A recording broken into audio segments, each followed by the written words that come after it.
Bueno, entonces voy a finalizar esta parte de Sigmund Freud, aludiendo a lo que ya hemos venido trabajando, de que el yo del sujeto actual pues se encuentra fragmentado. Hay muchas instancias que lo configuran y lo conforman, y particularmente pues visto desde la perspectiva del psicoanálisis, podemos hablar de tres instancias básicas, que es el ello, el superyo y el yo. En relación a esto, pues hay procesos de escritura que han tratado de expresarla, de manifestarla, y que no se alejan mucho de las diferentes propuestas.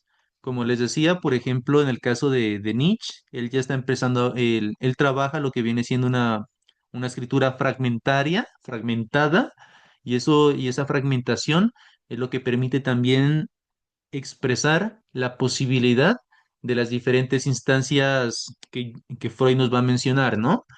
Eh, Aquí, para sintetizar un poco esta situación, les coloqué lo que se llama el giro contemporáneo, del sujeto al cuerpo como superficie de inscripción. Uno de los autores que va a hablar en relación a las dinámicas de poder es Michel Foucault. La compañera de ayer, creo que era la compañera Marta, empezaba a hablar un poquito de este señor al mismo tiempo que hablaba de Roland Barthes. Entonces, para que tengan en cuenta que Michel Foucault fue un filósofo psicoanalista del anterior siglo, tuvo unos avances muy importantes en relación a lo que se llama la arqueología y la genealogía, y él va a hablar que el cuerpo no es esencia, ¿listo? Eso es lo importante. Recuerden la imagen que les presenté al comienzo, donde aparecía Dios creando a Adán.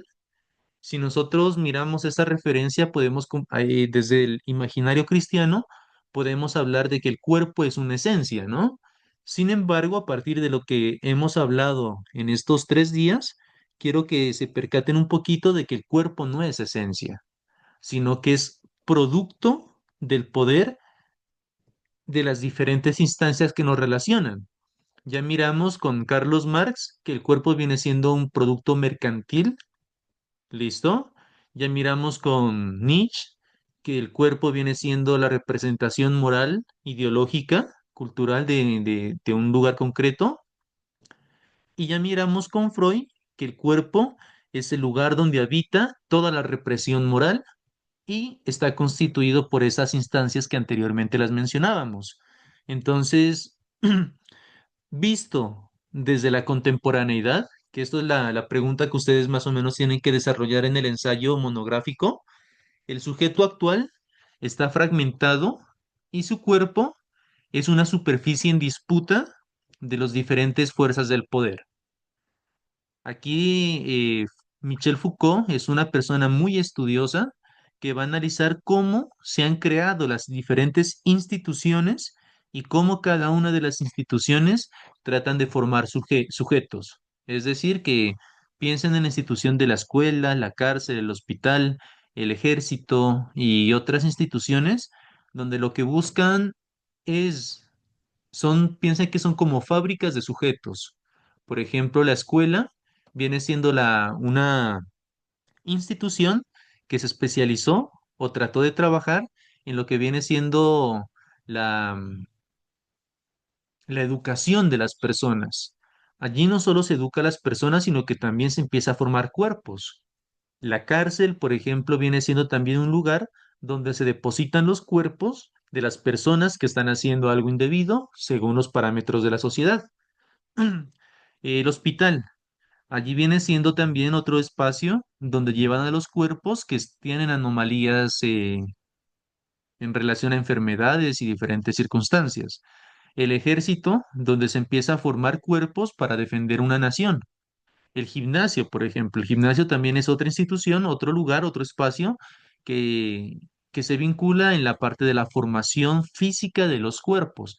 Y así podemos encontrar que en nuestro contexto actual existen diferentes espacios que configuran zonas donde se empiezan a educar, a formar, eh, a preparar los diferentes cuerpos, las diferentes personas para defender y para trabajar diferentes aspectos de nuestra vida diaria, ¿no? Con todo ello, Michel Foucault habla también, des en cuenta, él habla de biopolítica. Bio, que viene siendo vida, y política, pues ya saben ustedes qué es la política. En este sentido, es donde la política también empieza a administrar la población, ¿no? Como riesgo, como un proceso que lo pueden reubicar a los cuerpos y encontrar una formación adecuada para cada uno de ellos. Recuerden que en la época de la modernidad es donde surge la escuela, surgen las cárceles, surge el manicomio también. Entonces fueron los espacios que la modernidad nos dejó para tratar de colocar que se puede, si llegar a la normalidad con los cuerpos, con las personas que están fuera de ese estatus de la normalidad, ¿listo? Entonces, el cuerpo, las personas necesitan ser educadas, la cárcel necesitan ser, ¿cómo se llama? Reprendidas socialmente, el hospital, las personas necesitan ser sanadas, el ejército, las personas necesitan ser militarizadas, el manicomio, por ejemplo, las personas necesitan ser rehabilitadas, y así cada uno de esos espacios se consagran, según desde la perspectiva de Michel Foucault, como una biopolítica para poder administrar lo que las personas tienen que ser desde la normalidad. Y las personas normales son las que habitan normalmente pues el escenario de la ciudad, ¿no? Todo esto pues puede servir para un análisis en relación al sujeto contemporáneo. Sí, en España,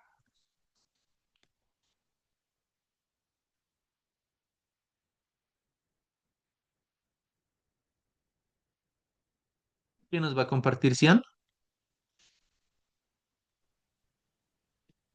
Hola, Sí, ¿la escuchamos? hola, profe. Profe, o sea, voy a dar un aporte, ¿no? Pienso que cuando nos referimos al yo, no se habla de un cuerpo biológico, sino de un cuerpo simbólico, político y cultural. Es un yo que suena múltiple y es que en constancia con lo que nos rodea.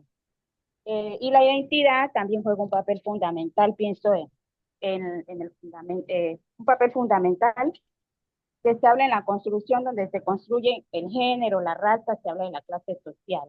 Entonces pienso que a partir de allí es donde los escritores se fundamentan para ellos, pues, hablar y escribir de ese yo.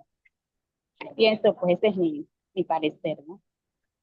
Sí, o sea, podemos hablar del cuerpo desde la parte simbólica, ¿no? Todo Ajá, cuerpo sí. representa un símbolo, pero también un sentido.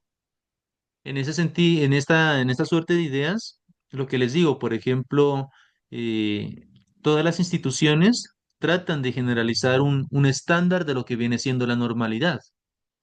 Eso es lo complicado de entender, de que, por ejemplo, el gimnasio tiene un prototipo de lo que viene siendo un cuerpo. Y cada una de las máquinas, por decirlo así, lo que tratan es moldearlo para que llegue a representar ese estándar todos los cuerpos sociales. Es en un sentido, pues, como les digo, como físico que podemos mirar el cuerpo, ¿no? Pero, por ejemplo, hablemos de los psiquiátricos. Los psiquiátricos también. Todo el proceso psiquiátrico es una maquinaria muy, muy fuerte socialmente, que mueve desde la parte de la elaboración de medicamentos, es una empresa, la verdad, y también en la parte del desarrollo subjetivo de las personas. Porque des en cuenta que si tú te escapas de alguno de los parámetros de lo que es una personalidad sana, tú ya eres considerada loca, ¿listo? Anormal. Michel Foucault habla sobre los anormales, entre comillas, ¿no? Y que son personas que tienen que ingresar a estos centros de rehabilitación donde van a ser tratados, sea médicamente o por medio de otros procesos cognitivos que te van a llevar a que tú puedas recobrar, entre comillas, tu racionalidad, tu cordura, y puedas ser una persona eh, normal, entre comillas, ¿listo? Entonces, cada uno de estos fundamentos tiene un punto clave, que es tratar de que los sujetos lleguen a representar un arquetipo. Como les menciono, en la escuela, desde allí nos empiezan a educar. ¿Qué es lo que tenemos que saber? ¿Cuál es el estudiante ideal? Es en cuenta que todo el proceso de premiación, toda la cuestión que viene siendo las izadas de bandera, el reconocimiento por las notas, las calificaciones, las evaluaciones, y no solo en la escuela, sino que también viene siendo el colegio y en sí la universidad.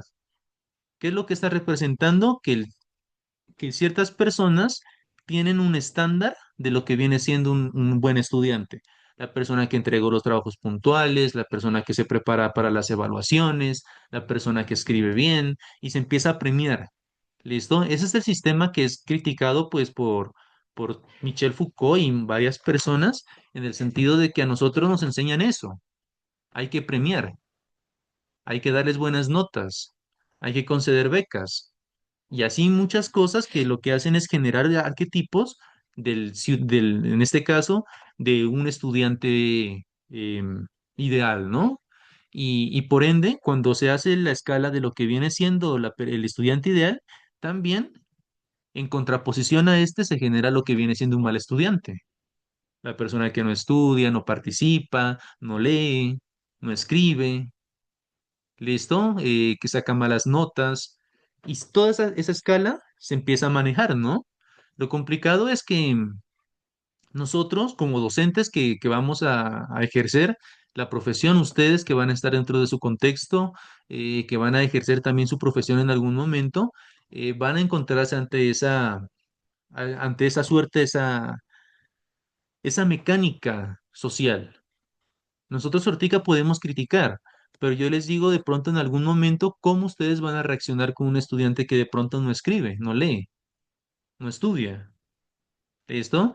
Entonces, des en cuenta que también este giro que se habla contemporáneo del sujeto es comprender dichas dinámicas, ¿no?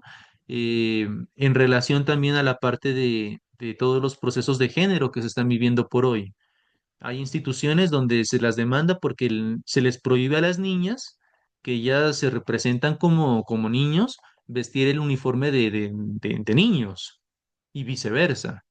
Entonces hay un proceso muy complejo en la actualidad donde no solo queda todo esto en ideología, sino que el cuerpo como tal se representa. ¿Listo? Es mirarlo de alguna forma al niño que le hacen bullying por ser gordito, por ser bajito, por ser negro, por ser indígena, por ser blanco a veces también, o sea, es mirar todo ese conjunto de problemáticas que en la sociedad empezamos a vivir, ¿no? Michel Foucault pone en juego esto. Y por otra parte, Michel Foucault también es un estudioso de la muerte del autor, porque ser autor en la actualidad es también hablar un poco de lo que viene siendo las redes que permiten que un autor sea un autor. ¿Qué papeles juega un autor? ¿Quién es el que escribe? Ahí volvemos a la pregunta o a los aportes de Freud. Si cada persona no es un yo solo, sino que es un yo fragmentario, es decir, una legión, cuando estamos hablando de lo que viene siendo el autor para Michel Foucault, que también fue psicoanalista, ¿qué viene siendo el autor para él? ¿Quién es el que escribe? Esa es una de las preguntas claves que tienen que desarrollar ustedes, que quién es la persona que está escribiendo. Y no solo de uno mismo, sino cuando alguien escribe un texto por aparte, ¿no? Nosotros hoy día vamos a empezar a escribir unos textos y cada uno de ustedes cuando lo escriben y lo suben al foro y después tienen que comentar en relación a alguno de sus compañeros. Allí, en ese compartir, en esa escritura, piensen en eso. ¿Quién es la persona que está escribiendo? ¿Qué es lo que nos está presentando? ¿Qué es lo que no está presentando? Y nos vamos a empezar a comprender un poquito en esta suerte de comprensión del sujeto contemporáneo como ese yo fragmentario y que está en disputa de diferentes fuentes de saber, de poder, de redes que nos llevan a ser lo que nosotros somos, ¿no? Aquí están las figuras que les presentaba, lo que viene siendo el yo, el super yo y el ello, ¿no? Aquí hay una figura como es la imagen de Sigmund Freud. Des en cuenta que el super yo viene siendo como el Batman, como la persona correcta, la persona normativa que trata de hacer lo que es, lo que debe hacer, lo que nos enseñaron, lo que mira correcto, respetar la justicia, etcétera, etcétera. ¿Listo? Y está por otra parte el ello, que viene siendo como el Joker, ¿no? Entonces, para que se percaten de que este esquema lo pueden encontrar también dentro de los arquetipos de los personajes en las historias.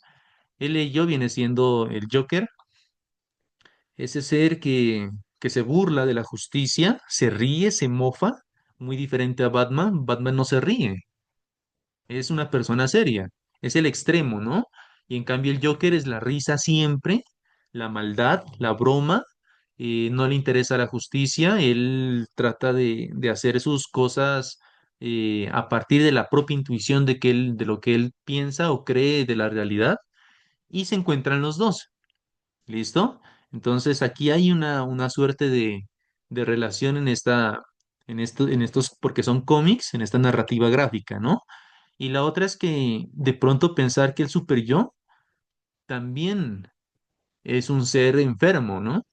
Entonces no es que pensemos que Batman, todos queremos ser Batman y ya. Hay un cómic muy chévere que se llama Batman Sanatorio Arkman, y donde presentan a Batman como una persona que también tiene problemas psicológicos, porque el hecho de querer hacer siempre lo correcto, de querer estar siempre haciendo el bien, ante todo, también es un síntoma de enfermedad psicológica. Entonces, para que de pronto no piensen de que el ello es el enfermo y el super yo no, es el sano, sino que también en este sentido, ir a los extremos puede generar problemáticas distintas, ¿listo? Bueno, yo creo que, bueno, aquí cerremos, creo que con esta parte de acá, ya hablando del hombre contemporáneo o del sujeto contemporáneo, podemos concluir a partir de los tres maestros de la sospecha lo siguiente. A partir de Marx, encontramos que el hombre ya no es el centro de la historia, sino el resultado puramente mecánico de la dialéctica de la materia. Aquí está toda la parte de la economía, ¿listo? Es decir, que el hombre es el resultado de toda la parte económica y de la historia que se teje alrededor de él. Desde el punto de vista de Freud, hacemos alusión de que el hombre ya no es el soberano de su vida.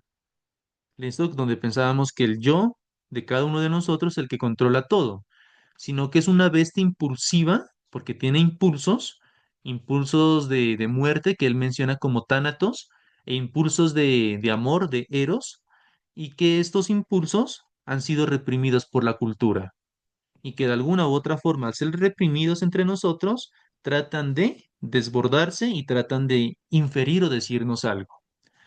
Y desde Nietzsche podemos mencionar lo siguiente: el hombre ya no es la cima de la creación, la culminación de todas las entidades creadas, como mencionaba la modernidad.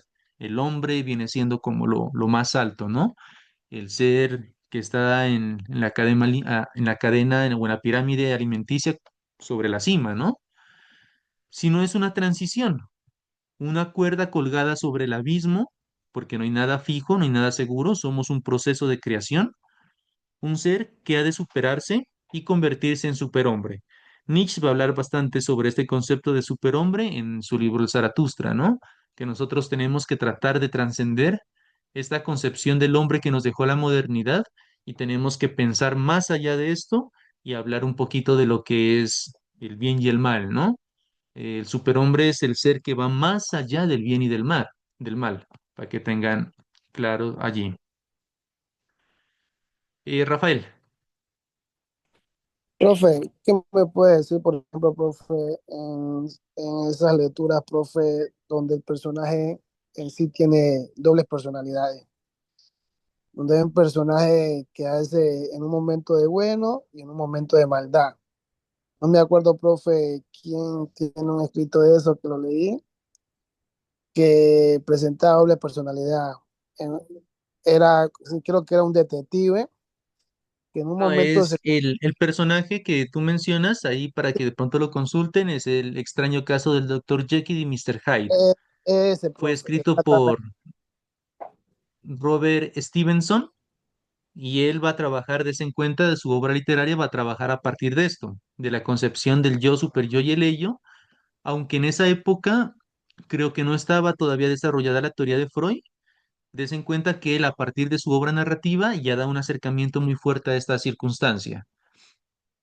Stevenson comenta de que él en algún momento de su vida sufrió una enfermedad, no recuerdo cómo se llama la enfermedad, y cuando él estaba con una fiebre muy, muy alta, por lo general cuando alguien ingresa a este tipo de estados, empieza a tener delirios. Y según comenta Stevenson, empezó a escribir. Escribe, escribe, escribe y escribe una obra y estaba en ese proceso como de delirio, ¿no? Cuando termina su obra y posteriormente cuando él se cura, él dice que coge lo que había escrito y empieza a leer. Y cuando lee se da cuenta que todo lo que estaba diciendo era un proceso, una escritura como muy fuerte para la época, que había muchas escenas sexuales, había mucho contenido que era prohibido. Entonces él dice que ante esa circunstancia, él toma la decisión de quemar la obra y él coge la quema. Pero posteriormente, como él se dio cuenta que estaba haciendo algo interesante, lo que hace es empieza a escribir nuevamente una obra a partir más o menos de lo que había vivido, pero ya estando como un poquito más cuerdo, más sobrio, no sé, ¿no? Como decirlo ahí, ¿no? Más tranquilo. Y él empieza a escribirla y en última instancia coge y la publica. Y esta obra se llama El extraño caso del Dr. Jekyll y Mr. Hyde, en la cual va a narrar lo siguiente, que hay una persona que es un doctor y ese doctor es, pensemos en la figura de aquí de Batman, del super yo, que es una persona que es muy correcta, muy amable, muy formal, que hace las cosas muy adecuadamente, muy al pie de la regla, es un ejemplo de la sociedad, es un ciudadano ideal. ¿Listo? Es un doctor. Entonces ahí está como el super yo teniendo en cuenta todo esto, ¿no? Pero como les digo, como es una persona que está muy, muy anclada en esta faceta, de repente suceden cosas. Y es que el personaje vive lo que se llama algo como trastorno de doble personalidad. El personaje tiene estados o momentos en que sale lo que se conoce como el Jekyll. Doctor Hyde viene siendo como el super yo. Y Mr. Hyde viene siendo, a ver, Doctor Jekyll y el Hyde, perdón, sí, Mr. Hyde viene siendo como la otra entidad que él tiene y que a veces se toma el papel del doctor de forma consciente y es un ser distinto. Entonces el personaje por ratos se sale este alter ego y es un alter ego muy peligroso, porque es el ello, es todo lo que la sociedad prohíbe, todo lo que de pronto nos dicen que no tenemos que hacer y que está mal hecho, y empieza a cometer asesinatos. ¿Listo? Todos los crímenes están desarrollados por esa otra entidad, y en esa suerte de ideas se desarrolla la novela del Dr. Jekyll y Mr. Hyde. Como les comento, esta obra va, creo que sí, antes de lo que vienen siendo estas teorías del psicoanálisis. eh, y también, como les comento, Stevenson, Edgar Allan Poe, eh, ¿cómo se llama esta señora? Mary Shelley con Frankenstein, todos ellos hacen una crítica muy grande y muy fuerte a la racionalidad, porque dicen nosotros no solo somos racionales, sino que tenemos una entidad oscura, un pasajero oscuro que nos lleva a desarrollar diferentes cosas que no son normales. ¿Listo? Nosotros como sujetos no siempre somos racionales y por ende pues somos cuerdos, sino que también hay fuerzas dentro de nosotros que de pronto las estamos reprimiendo tanto y en algún momento buscan salir. Entonces, esa es más o menos la historia del autor que mencionó Rafael. Posterior a esto, cuando Robert Stevenson lanza su libro para publicación, sucede algo muy particular, y es que en Europa empiezan a cometerse crímenes de verdad. Entonces llega un momento en que Stevenson se plantea y analiza y dice, ¿cómo es posible? Pareciera que mi personaje, el Dr. Jekyll y el Hyde, estuvieran en la vida real, porque empiezan a desarrollarse una serie de asesinatos conocidos posteriormente bajo el nombre de Jack el Destripador. Ahí surge Jack el Destripador y Stevenson llega a pensar de que posiblemente es el personaje de él como si cobrara vida.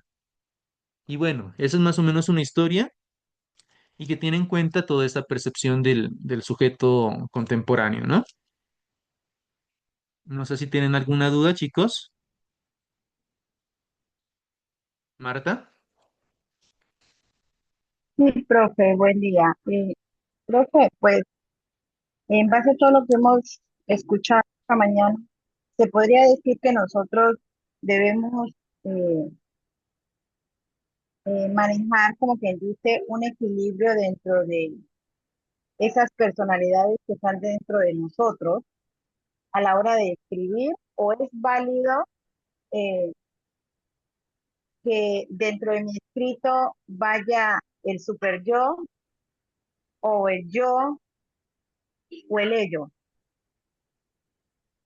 Recuerden que es un proceso de escritura, de creatividad, y lo importante es no es que yo les establezca reglas, ¿no? Lo importante es que ustedes comprendan toda esta serie de circunstancias y jueguen con eso. En el Dr. Jekyll y Mr. Hyde, él va a representar dos instancias, en cuenta, dos instancias fragmentarias dentro de un mismo personaje.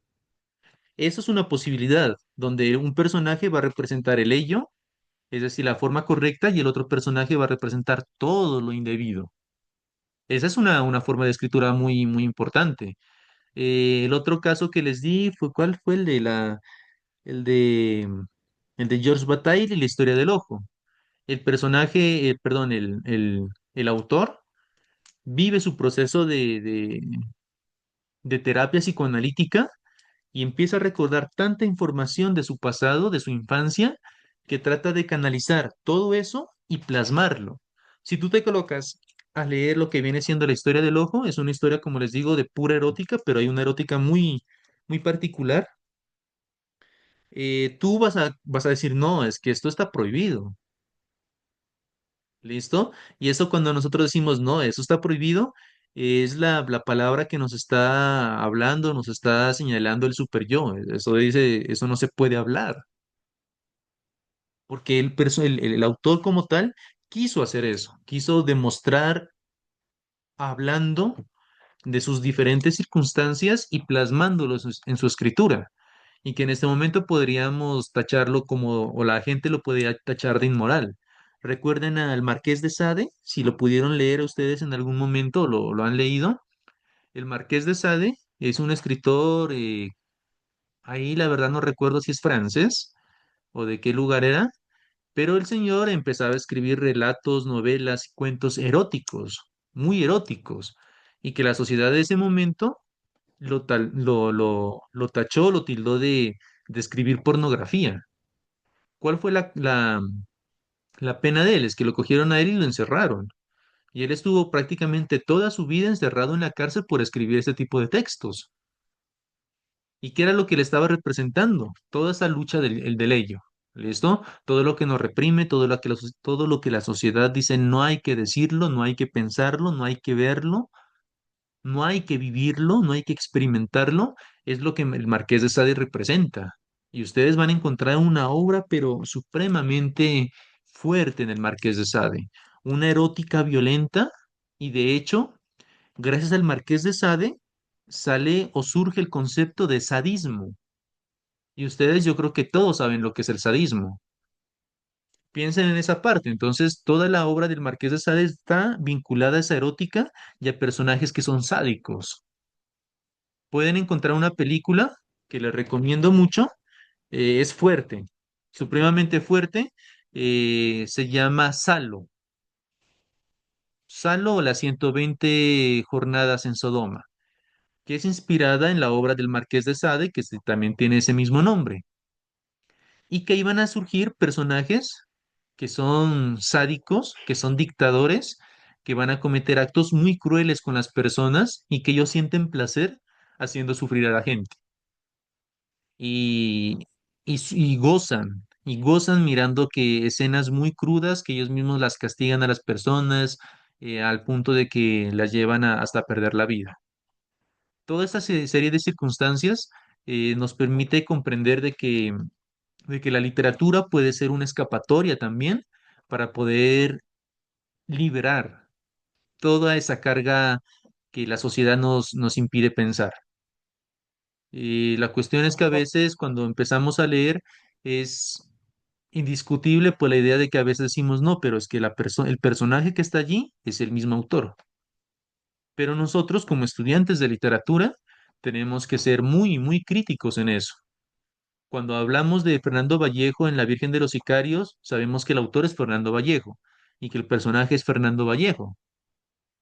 Nosotros inconscientemente o a veces erróneamente decimos que el personaje es igual que el autor. Y eso tenemos que sacarnos de la mente y tenemos que ser muy, muy críticos y empezar a reconocer que son dos instancias distintas y que pueden cambiar de forma abismal la una a la otra. En el caso del Marqués de Sade, toda la vida, como les digo, creo que más de 40 años o 50 años él estuvo encerrado. Y él estaba condenado y creo que le iban a volar la cabeza. Solo que en algún momento dicen no es un prisionero común y lo mandan a un psiquiátrico. Y allá pues ya lo encierran por un buen tiempo. Y en sí lo que él hacía era que escribía sus obras eróticas. Tiene una obrita que se llama, creo que se llama Filosofía en el tocador. Dese cuenta, ese título es muy hermoso, Filosofía en el tocador. Otra obra que se llama, creo que es Judith y de los prejuicios. Y así tiene muchas obras. Y él ya cuando estaba encerrado, según lo que dicen, él seguía escribiendo. Seguía escribe y escribe y escribe y generó como una red para que los textos de él pudieran escaparse de la prisión donde él se encontraba y pudieran ser publicados y pudieran ser leídos por la sociedad. Llega un momento en que el rey, porque en esa época habían reyes, encuentra los textos del Marqués de Sade y dice, no, lo que pasa es que nuevamente la represión, el pueblo, mi pueblo no tiene que estar leyendo pornografía, no tiene que estar leyendo eso. Entonces hace todo lo posible para tratar de encontrar al culpable y de mirar cuál es el procedimiento que se estaba desarrollando para la divulgación de ese tipo de textos. Y vuelvo nuevamente, la sociedad es la que nos reprime, es la sociedad la que nos dice qué es lo que tenemos que leer y no. Y la intención de comprender esto es que ustedes ya empiecen a ser un poco conscientes de lo que van a empezar a relatar o escribir y que no caigan en los clichés normales de escribir siempre las mismas historias, eh, ¿qué se puede decir? Donde los mismos personajes son los mismos héroes, donde los mismos, donde se repite el mismo cliché de siempre, que el personaje tiene que ser bueno, bonito, caballeroso, el personaje ideal, sino que también empiecen a jugar y a generar nuevas escrituras donde pongan en riesgo eso, pongan en riesgo la cordura y la locura. Si ustedes no hacen esta parte que juegan con estos mecanismos, la escritura se empieza a tornar algo monótono, eh, algo que no aporta mucho o no aporta nada.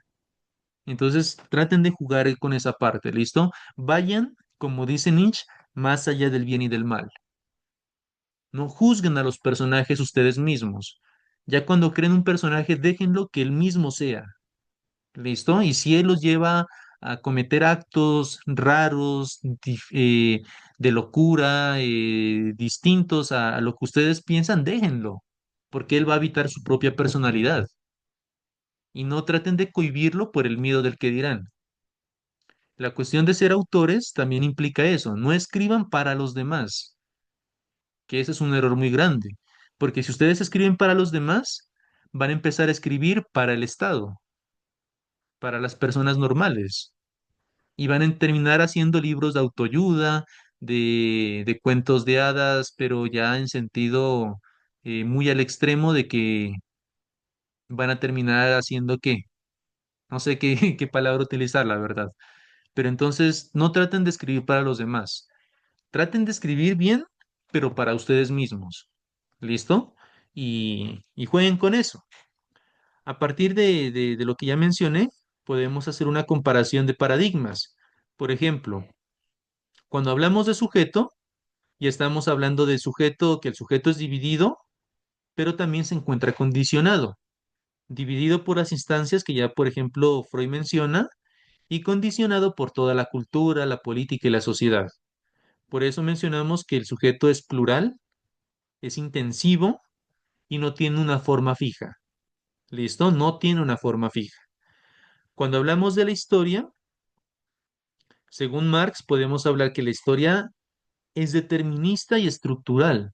En el sentido determinista, que nuestra historia, nosotros al estar inmersos en ella, nos lleva a tener una actitud concreta de la vida. Por ejemplo, ¿cuál es la historia de Tumaco? Les pregunto a ustedes. ¿Y qué parte de esa historia de Tumaco influye en la forma como ustedes son? En la forma como piensan, se determinan y actúan. ¿Listo? Eso permite pensar que la historia es un espacio también de transformación y de desobediencia. ¿Listo? Podemos cambiar eso. Ese determinismo tan fuerte de nuestra historia, de nuestra cultura, la podemos cambiar. ¿Listo? La podemos transformar desde nuestra individualidad.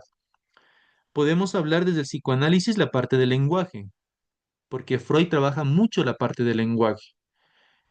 Y Freud va a mencionar que el lenguaje es una estructura oculta. Freud siempre le va a interesar darse en cuenta no tanto en lo que se dice, sino en lo que no se dice. Porque lo que se dice está dicho por el yo, pero lo que le interesa a Freud ante todo es ese inconsciente, porque el inconsciente freudiano es el que gobierna todo lo que nosotros somos. Entonces no nos interesa, según Freud, analizar lo que la estructura visible de lo que cada uno decimos, sino la parte oculta que lleva a decir lo que decimos. ¿Listo? Aquí se puede mencionar los gestos, que se encuentra, como mencionaba una compañera, que a veces el lenguaje corporal expresa mucho más de lo que decimos, y aquí están los gestos, y también todo el carácter de la fragmentariedad de cada uno de ellos. Nosotros podemos decir de forma consciente ciertas cosas, pero la parte fragmentaria de nuestro cuerpo, nuestras manos, nuestros gestos, nos pueden llevar a decir otra cosa muy distinta. ¿Listo? Ya mirado la parte de la moral con Nietzsche, concluimos de que la moral siempre ha buscado ser universal y represiva. Siempre nos ha dicho hay que tener piedad, hay que ser sano y todo lo que ustedes pueden encontrar como lo bueno, pero al mismo tiempo eso bueno es lo que reprime y es represiva ante los actos que son distintos. Ante ello se antepone lo que viene siendo la ética singular, que está ligada a lo que es el cuerpo viviente. La ética es individual, ¿listo? La ética es, mientras la moral es universal, la ética es de cada uno de nosotros. Y ese cada uno de nosotros lo conforma, como ya hemos mencionado, el cuerpo de cada uno, ¿listo? La experiencia que vivimos y cómo la representamos. Por último está el cuerpo, que el cuerpo viene a representar lo que es que está funcionalizado y está normativizado.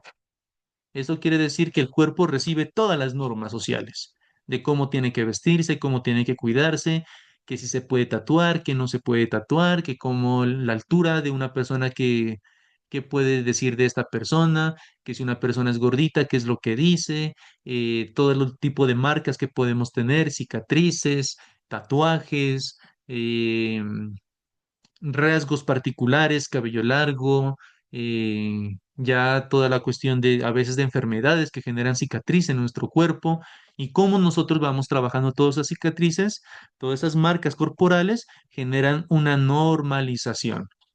¿Listo? ¿Cómo se viste la gente de la costa? ¿Cómo se viste la gente de la región andina? ¿Cómo se viste la gente de la Amazonía? ¿Cómo se viste la gente de los llanos? Todo existe, todo genera un proceso de normatización, los colores que implementamos, etcétera, etcétera. ¿Listo?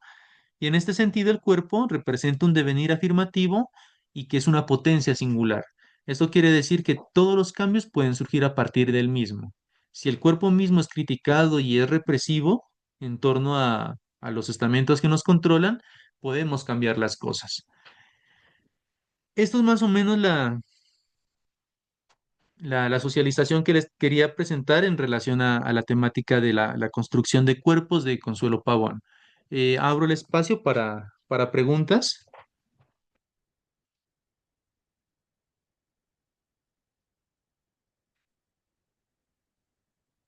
Aquí coloqué algunas inquietudes que me gustaría que de forma voluntaria las empiecen a trabajar.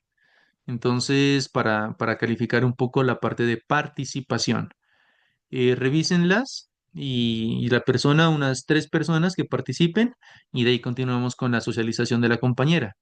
Miren qué pregunta se puede relacionar con alguna experiencia que nos quieran comentar sobre el desajuste de la identidad, la potencia impensable, y aquí está la pregunta, lecturas que inquietan, escritura como gesto y la fragmentación funcional. Léanlas y de pronto, Ortica, me levantan la mano y yo les doy la participación para que ustedes puedan compartir un poquito de sus experiencias.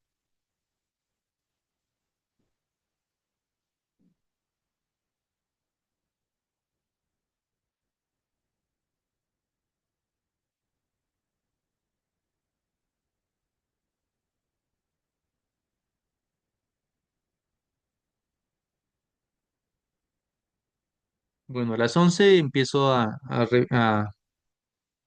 preguntar. Si no hay gente que quiera participar de forma voluntaria, ya selecciono a la persona que participa, ¿ok?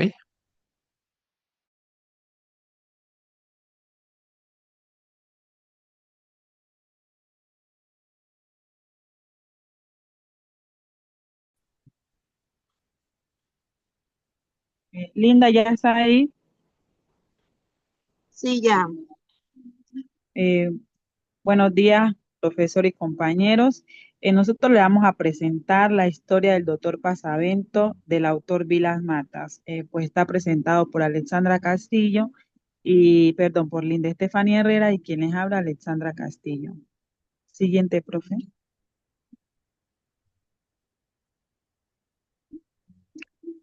Como introducción tenemos que el doctor Pasavento es un personaje que representa la lucha entre la razón y las emociones a través de su historia. Se exploran temas como la ética, el conocimiento científico y las decisiones difíciles que enfrentan en su profesión. Su vida invita a reflexionar. ¿Sí me están escuchando? Sí, Sí, amiga. Sí, Ok. Su vida invita a reflexionar sobre el impacto de nuestras acciones en los demás. Les podemos decir en esta introducción que la novela del doctor Pasavento está escrita por Vilas Matas en el 2005. Él es un personaje literario que encarnó el concepto en siendo un héroe posmoderno, marcando una profunda crisis de identidad y un deseo excesivo de desaparecer en un mundo social, familiar y artístico. ¿Qué busca Pasavento? Pasavento buscaba renunciar a su identidad como autor y como persona, intentando borrarse a sí mismo física y simbólicamente. Esta historia refleja temas centrales de la posmodernidad y la fragmentación del yo, el nodadismo existencial y la intertextualidad literaria.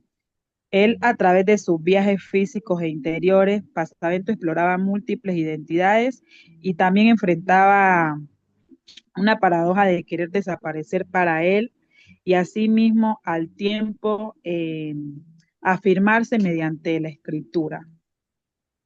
Siguiente diapositiva.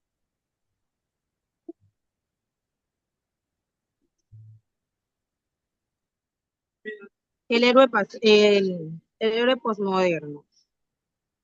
El doctor Pasavento encarna las características típicas del héroe posmoderno porque rompe con los modelos tradicionales de héroe clásico, a diferencia del héroe tradicional que suele ser valiente, moralmente impecable y con una misión clara. El héroe posmoderno es más complejo, ambiguo y humano. ¿Sí me escucharon? sí.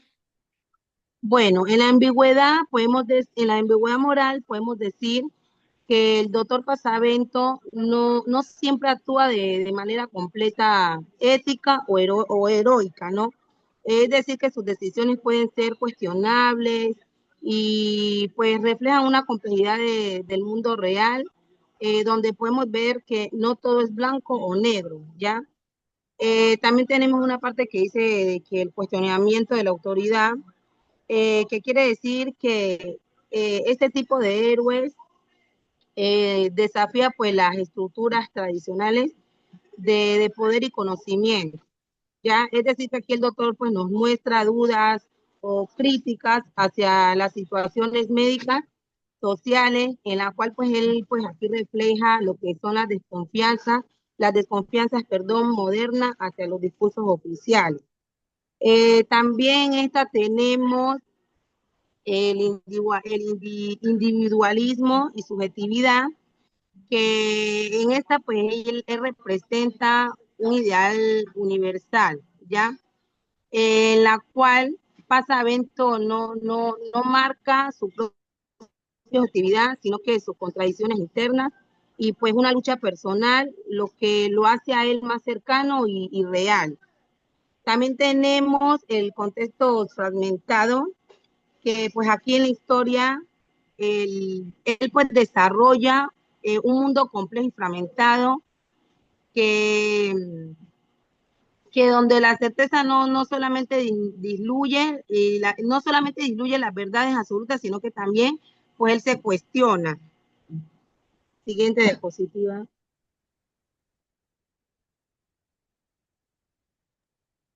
En esta historia llamamos unos momentos en la cual vamos a embargar el mito de la desaparición, ¿no? Como primer momento tenemos la desaparición del sujeto, que se refiere al momento en el que el protagonista o sujeto pierde su identidad clara o definida.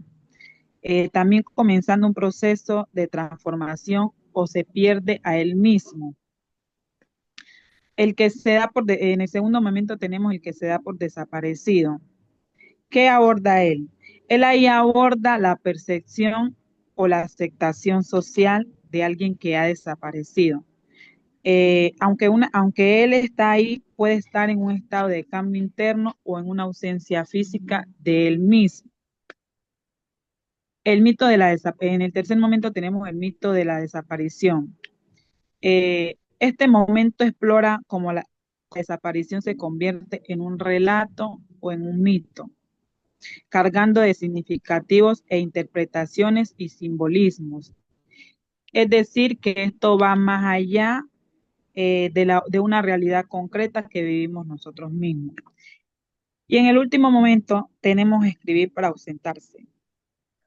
Este momento muestra cómo la escritura se usa como una forma de distanciarse o ausentarse, es decir, una manera de crear identidad o un refugio en medio de donde nosotros mismos estamos desaparecidos. ¿Qué reflejan estos momentos? Estos momentos reflejan un viaje tanto físico como interior, donde el protagonista atraviesa, múltiples identidades y un estado de ánimo del mismo ser. Siguiente diapositiva.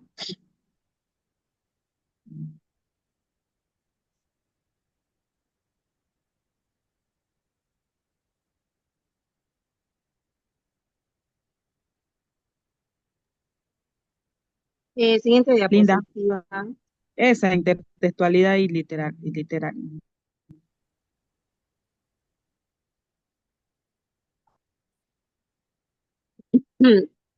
Bueno, pues intertextualidad y literatura. Bueno, pues Enrique Vilas Mata se inspira en Roberto Walser porque la vida y la obra de Walser reflejan muy bien el tipo de personaje que quiere construir con el doctor Pasavento. Bueno, pues quiere decir pues de aquí que Walser, o sea, es una figura que sirve como modelo pues para Pasavento, ¿ya? Pues que quien también pues él busca pues desaparecer y renunciar pues a su identidad como un autor. Eh, También pues podemos decir de que también Vilas Mata utiliza la intertextualidad para así pues difuminar la ficción o la realidad, ya creando como uno entre la novela, la biografía de Walter. Ya así pues Pasavento es un hipertexto, pues que en la cual reinterpreta y pues significa la vida de Walter como por ejemplo, como para él así explorar esos temas modernos como la crisis de la identidad pues el modernismo existencial, perdón. Siguiente diapositiva.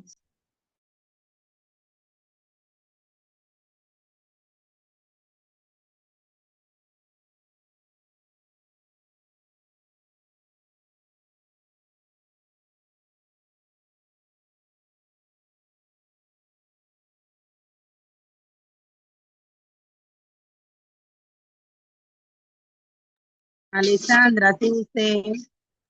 Sí, ahí estaba hablando, pero tenía, perdón. ¿Quién es Robert Walser?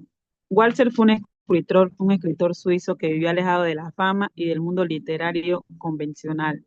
Incluso pasó parte de su vida internada en instituciones psiquiátricas y su estilo literario se caracteriza por la delicadeza, el fragmentarismo y una mirada introspectiva.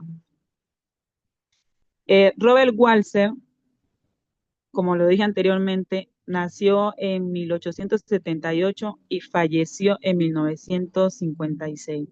Fue un escritor suizo y es conocido por su estilo literario único. Fue caracterizado por una prosa delicada, fragmentariada y muy introspectiva, cual se llevó una vida bastante discreta y alejado del reconocimiento público. Incluso pasó largos periodos internado en instituciones psiquiátricas. Su obra explora temas como identidad, la soledad, el escape del mundo social y la relación entre la realidad y la ficción, lo que convierte en una figura inspiradora para escritores modernos como Enrique Vilas Matas. Por eso, en El Doctor Pasavento, Walser, es un modelo para ser el protagonista, ya que él también busca desaparecer y renunciar a su propia identidad como autor.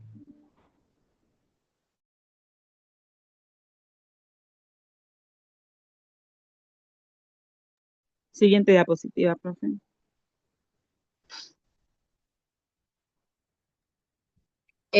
Identidad y nomadismo. El doctor Pasavento no es un personaje que se conforme con una identidad fija o estable. Su viaje simboliza una búsqueda constante de sí mismo, un intento de comprender quién es realmente más allá de la etiqueta social, profesionales o personales que le han sido asignadas. Bueno, pues en esta búsqueda, pues refleja lo que es la fragmentación del yo, ¿ya? Que es un modo posmoderno que la identidad no es algo fijo, sino que pues algo fluido y fragmentado. Aquí Pasavento experimenta diversas facetas de sí mismo, en la cual pues él está cuestionando su esencia está cuestionando una esencia en un lugar aquí en el mundo. También se habla de la huida y el encuentro, ¿ya? Aquí su viaje es tanto una huida de su pasado, de una identidad impuesta, como es decir, un intento de encontrar pues nuevas versiones de sí mismo, en diferentes contextos y experiencias. También quiero hablar un poco de qué es el modernismo y cómo se relaciona, ¿ya? Bueno, este pues es un concepto que surge de la novela para así describir una postura existencial y filosófica, en la cual es la aceptación pues del no ser, en la cual también pues forma una existencia y es una actitud que pues enfrenta la identidad, en la cual pues él rechaza las definiciones rígidas y también pues abraza la nada, y también pues abraza la nada o el vacío como el espacio de libertad. Pues para Pasavento se puede decir que el modernismo, nomadismo, perdón, significa pues renunciar pues a la identidad fija, ya es decir pues de que él vive en esa zona intermedia donde las certezas desaparecen, permitiendo múltiples posibilidades. También habla del viaje que el viaje busca esa nada o no ser.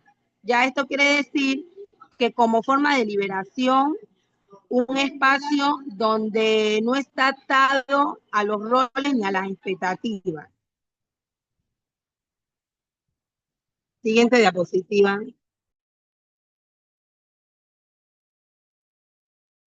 En esta diapositiva tenemos como el último capítulo, tentativas suicidas y autoafirmación. ¿Por qué se llama así?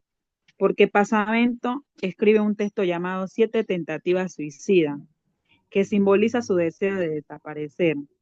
Es decir, que estas tentativas no solo representan un deseo literal de la muerte, sino que es una metáfora profunda de su lucha interna para borrar su identidad. La paradoja central es que a través de estas tentativas y la escritura, Pasavento busca autoafirmarse como sujeto y también como un artista. Para él escribir se convierte en un acto de presencia, es decir, que al intentar desaparecer en la realidad se hace visible como alguien que sufre y crea. Esta dualidad refleja la complejidad del héroe posmoderno y está fragmentado, contradictorio y literal, y es que esa frasecita ahí me confunde un poco. Y literaturizado, perdón, profe. En todo esto, como pues, aquí ya estamos finalizando, quiero compartirles algo. ¿Sí me están escuchando? Sí, compañera, sí la estamos escuchando. Ok, que me sale que conexión sin internet. Bueno, quiero compartirles una reflexión personal sobre el yo y el cuerpo. Ya, a través de todo lo que Pasavento pasó y él afirmó en su novela, podemos decir que a veces el yo que uno demuestra ante el mundo no coincide con lo que uno es realmente o quién es uno por dentro. Quiero recordarles que existe una etapa en la que muchas personas se sienten atrapadas y con expectativas ajenas, como que si el cuerpo y las emociones fueran un disfraz que deben buscar para encajar en la realidad y en el mundo social, ¿ya? Es decir, que el cuerpo y las emociones están bajo una tensión, ¿no? Y los invito a descubrir la fuerza de una identidad que sea auténtica y que todavía nosotros mismos no la hemos descubierto. Yo sé que muchos hemos vivido momentos o sensaciones que no han hablado claramente sobre la persona que somos. Por ejemplo, una emoción profunda que se expresa a través del llanto o una inquietud física que no sabemos cómo explicarla verbalmente, ¿ya? Entonces, esta escritura nos permite a nosotros en la lectura encontrar un espacio donde el cuerpo pueda revelarse, donde solo puede uno convertirse en el protagonista activo. Cuando uno escribe sin usar el yo, permiten que las sensaciones y los impulsos hablen por sí mismos, revelando una voz pura y menos censurada. Siguiente diapositiva.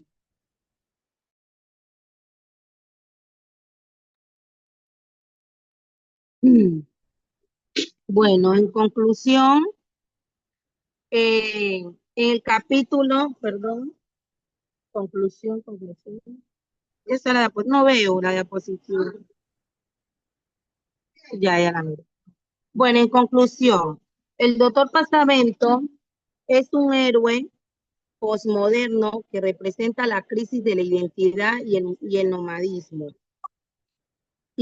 del sujeto contemporáneo.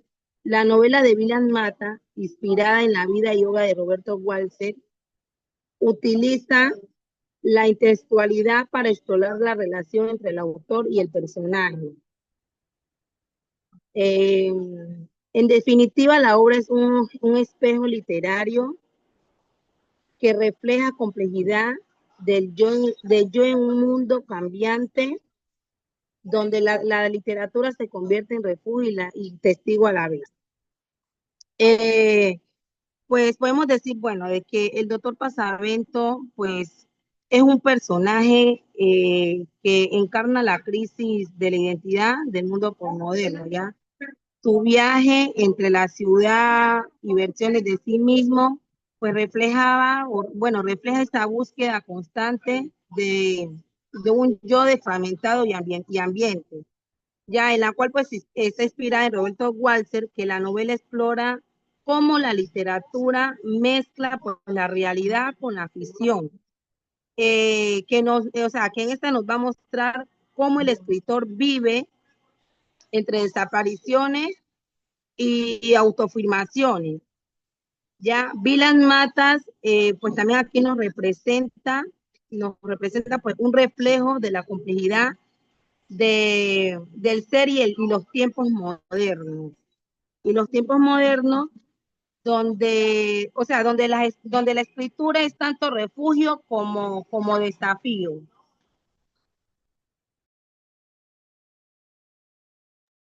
Muchas gracias.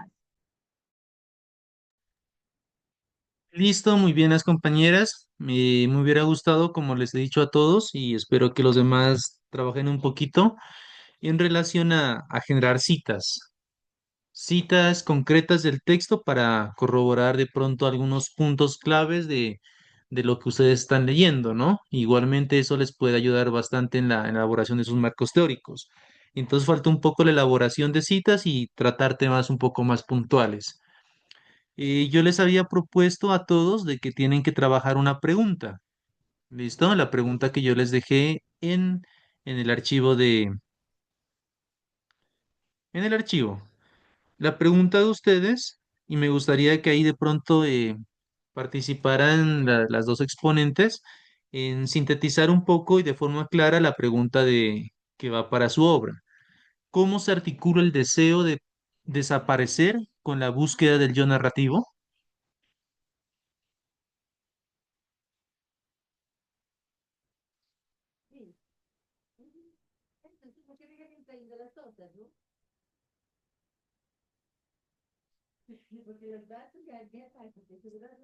Eh, Profe, pues podemos decir de todo lo que hemos pues presentado, eh, eh, responder a la pregunta que el deseo por desaparecer articula que aunque Pasavento intenta borrar su existencia y renunciar a su identidad, lo hace precisamente mediante la escritura. Su yo narrativo se convierte en un espacio donde él puede expresar impulso de desaparecer, pero también él afirma y reconstruye, o sea, se reconstruye a sí mismo. Entonces ahí la narrativa hace un acto de resistencia y presencia, siendo un modo sujeto que él intenta controlar su propia desaparición, mostrando que el deseo de desaparecer no es su ausencia total, sino pues podemos decir que también es una forma de una complejidad de autoafirmación y una búsqueda de sentido. Pues también podemos decir de que el yo narrativo refleja pues o sea, ¿cómo le digo, profe? El deseo de desaparecer puede reflejar una búsqueda del yo narrativo al buscar pues un espacio la reinvención personal, ¿ya? Es decir, que al desaparecer se permite pues una reconfiguración de la identidad y de la narrativa propia. Listo, entonces mi pregunta sería allí, cómo esa búsqueda del yo nos lleva al deseo de desaparecer.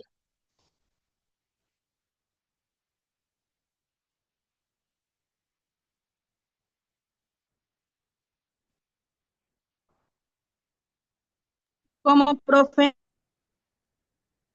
Cómo esa búsqueda del yo narrativo nos lleva a desaparecer. Mm, mm, pues podría decir puede que ser, profe, perdón por... hable, Linda, hable. pues muchas veces implica, pues, o sea, implica un enfrentamiento con las expectativas externas, ya, en la cual, pues, podemos tener contradicciones internas y las heridas emocionales que, pues, nosotros encargamos cuando, pues, esa búsqueda se vuelve, pues, dolorosa o confusa.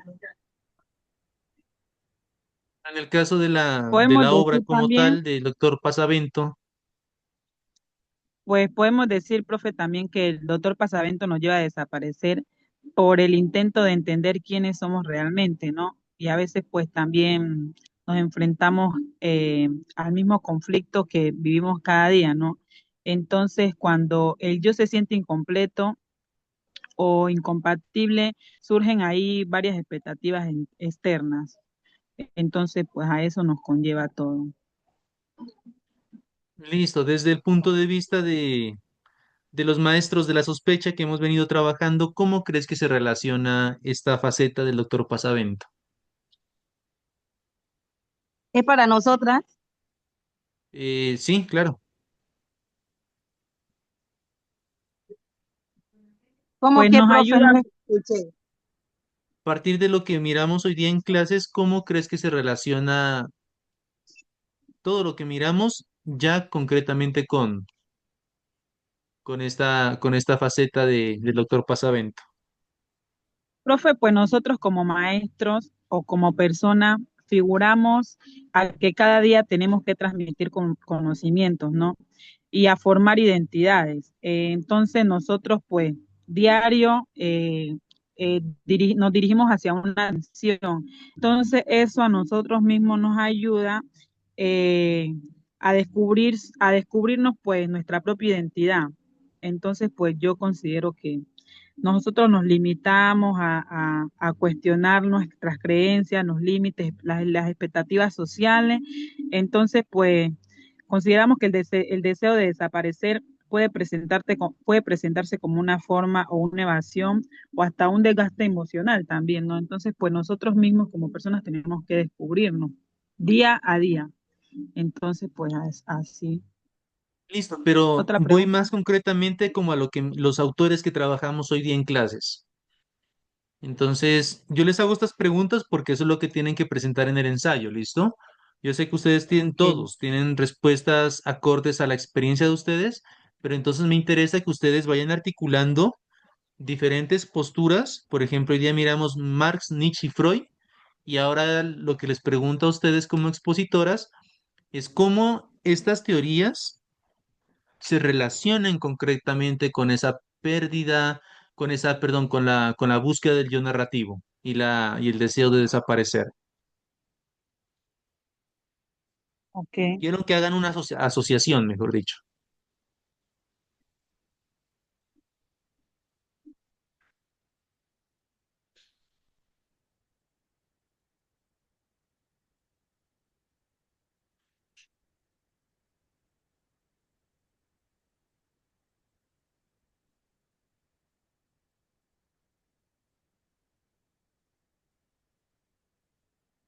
Hola, Tenemos ¿sí que hacer están una allí? asociación, profe.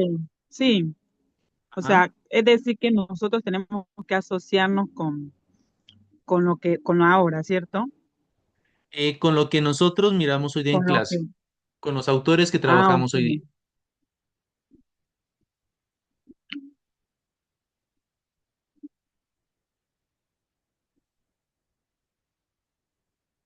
Hola, ¿sí están allí? Sí, profe, estamos pues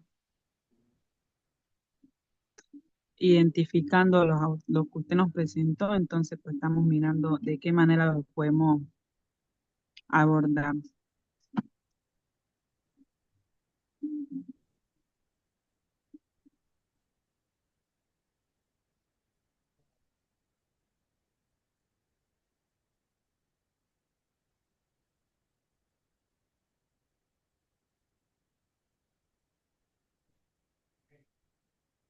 Profe, podemos decir que referente a los autores que mencionamos, a base de todo lo que hemos visto, simplemente uno no deja de existir, sino que también es un acto narrativo donde un sujeto se define o se reinventa y se libera de roles impuestos.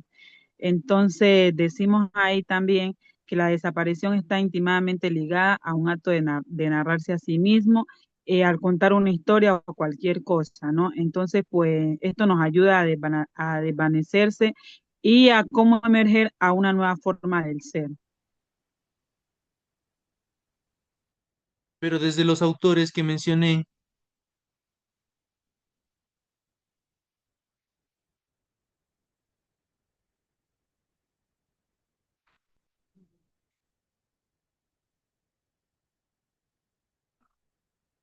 bueno, yo creo que voy a mencionar algunos aspectos clave para que todos tengan en cuenta, ¿no? Lo que les estoy tratando de cuestionar al grupo y los voy a cuestionar a todos es que traten de ser un poco más precisos con los conceptos.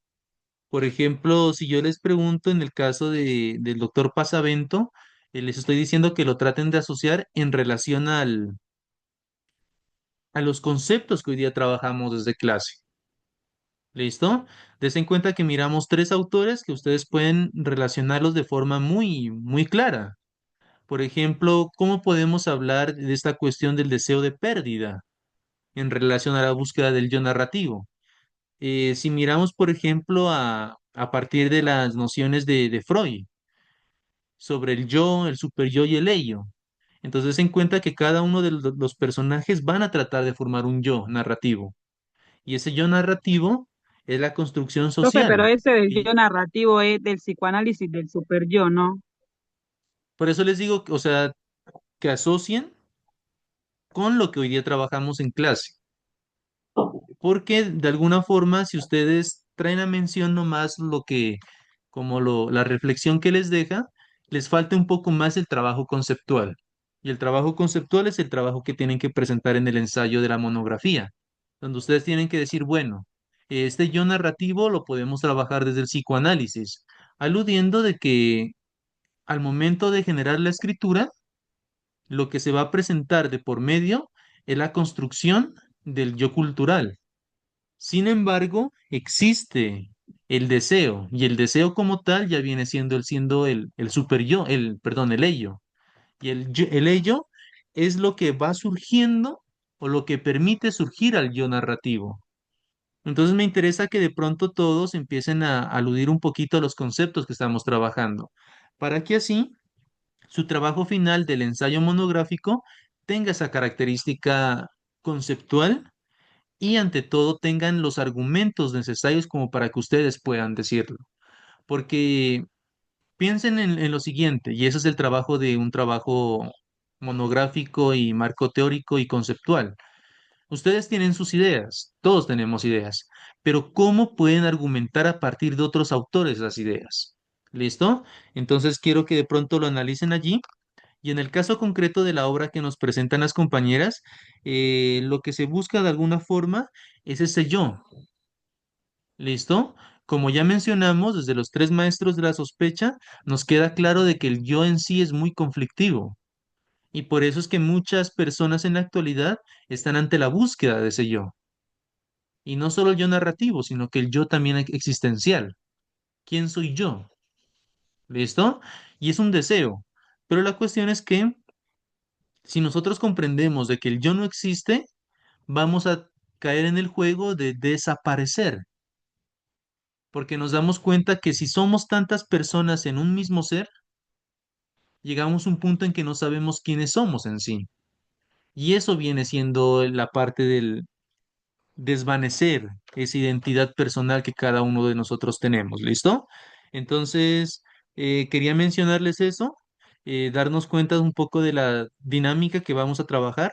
trabajen más la parte conceptual, saquen citas, citen al texto que les di. Hasta el momento no, aquí en el texto que en la diapositiva que nos presentaron no encontré ninguna cita. Traten de generar esa cita porque les puede servir a ustedes mismos para que hagan sus trabajos. Eh, traten de relacionarlo con más autores, que ya hemos mirado varios. Des en cuenta que hoy día miramos tres. Ya, y perdón, con el cuatro que estábamos mirando es Michel Foucault. Anteayer miramos, por ejemplo, Consuelo Pavón, lo retomamos nuevamente a Nietzsche. Hace 2 días miramos el jueves, creo que les presenté a Consuelo Pavón el texto en general de ella, y hemos mirado así progresivamente diferentes autores.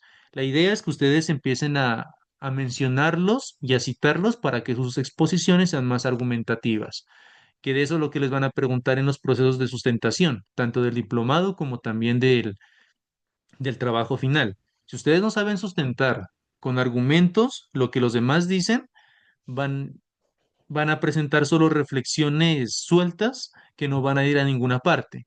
Entonces, cuando estamos hablando de un marco teórico sólido, es a partir de la argumentación. Y la argumentación es decir eso. Nietzsche menciona esto y creemos que a partir de esto la relación de... Y bueno, siguen hablando. Marx comenta que, Freud alude en que, y pueden ustedes mismos empezar a tejer su marco teórico a partir de estas citas, ¿listo? Entonces, ténganlo muy en cuenta Bueno, profe, para sus textos y trabajos. profe, venga, Digan, le digo algo, ya, o sea, nosotras hicimos las diapositivas y pues no teníamos, teníamos que, pensamos que teníamos que destacar un autor que se similara a lo que estábamos pues haciendo. Eso fue lo que hicimos. Ya referente al tiempo, pues yo considero que esto es algo que nos dejaron ayer viernes, hoy, perdón, el jueves, hoy es sábado, o sea, yo sé que uno a veces pues nos tenemos una tarde y todo, pero pues a veces el tiempo es muy corto, es muy limitado.